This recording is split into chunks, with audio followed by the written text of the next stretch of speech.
Orde Baru mengembalikan politik luar negeri Indonesia menjadi politik bebas aktif. Perubahan kebijakan ini menjadi target awal Soeharto dalam pemulihan krisis politik luar negeri, serta meningkatkan kerjasama dengan negara lain. Kebijakan konfrontasi Soekarno dengan mengeluarkan diri dari keanggotaan PBB kala itu membuat Indonesia semakin dikucilkan dalam pergaulan internasional. Namun, di bawah pemerintahan Orde Baru, Indonesia masuk kembali menjadi anggota PBB pada 28 September 1966. Untuk memperkuat posisi Indonesia di kawasan regional, Indonesia bersama 4 negara di Asia Tenggara menggagas berdirinya ASEAN. Pertemuan kelima negara tersebut diwakili oleh Adam Malik, Menteri Luar Negeri Indonesia, Tun Abdul Razak, Wakil Perdana Menteri Malaysia, Narsiko Ramos, Menteri Luar Negeri Filipina, S. Rajaratnam, Menteri Luar Negeri Singapura, dan Tanap Koman, Menteri Luar Negeri Thailand, yang menghasilkan deklarasi Bangkok sebagai tonggak berdirinya ASEAN. Untuk menciptakan kestabilan politik di dalam negeri, pemerintahan Orde Baru melakukan perluasan dui fungsi Angkatan Bersenjata Republik Indonesia atau ABRI.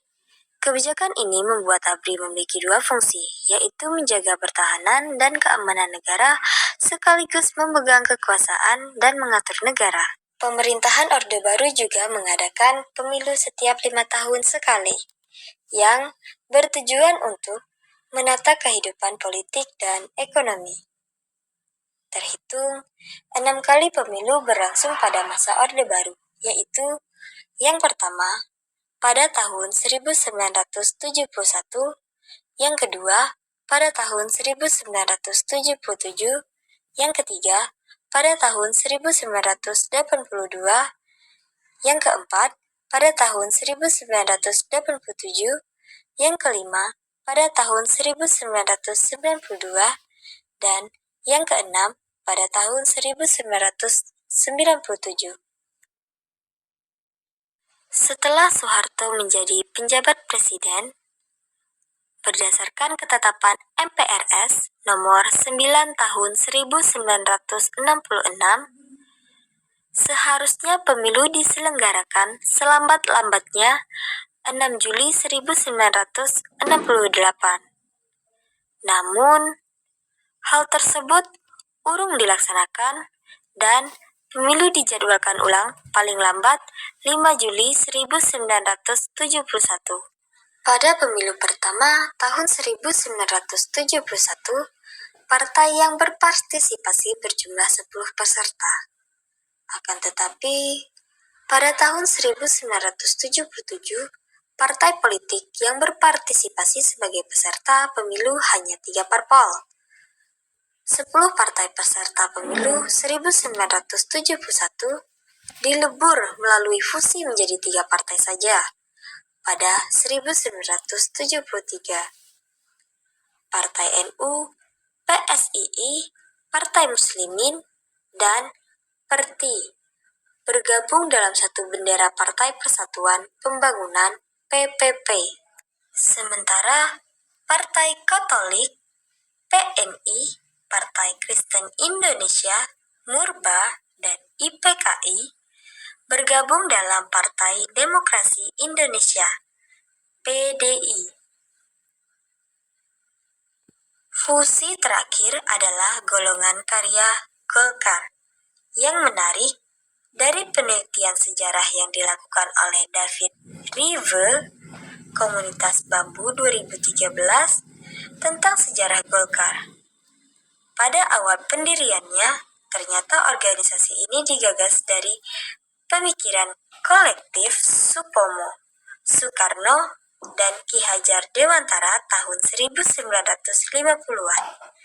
Namun, pada perkembangannya, pemikiran dan ideologi golongan karya telah berbeda jauh dari ide awal pembentukan. Ketiga fraksi tersebut memiliki warna yang khas, yaitu hijau, merah, dan kuning. Selama pemilu masa Orde Baru, Golkar selalu tercatat sebagai pemenang pemilu. Politik tiga warna partai yang mulai berlaku sejak 1977 hingga 1998. Ini membuat kepemimpinan Soeharto langgeng hingga 32 tahun. Adapun istilah golput. Apa itu golput? Golput adalah singkatan dari golongan putih yang berarti bersikap untuk tidak memilih. Sejarahnya, pada zaman Orde Baru, masyarakat ogah memilih 3 partai politik. Ketiganya yaitu Golkar, PDIP, dan PPP. Warna surat-surat parpol tersebut berturut-turut yaitu kuning, merah, dan hijau. Sedangkan kata putih adalah sikap memilih warna putih.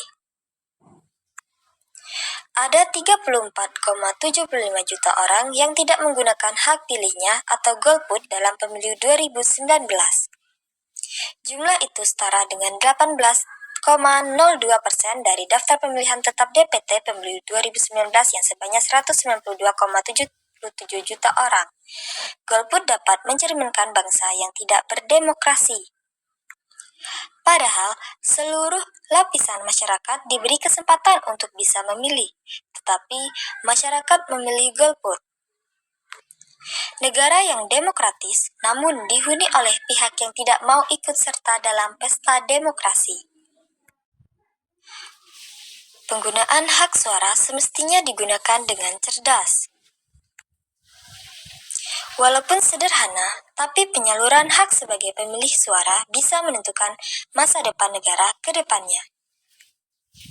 Jika memilih golput sama artinya dengan membuang kesempatan untuk berkontribusi menentukan Indonesia 5 tahun ke depan.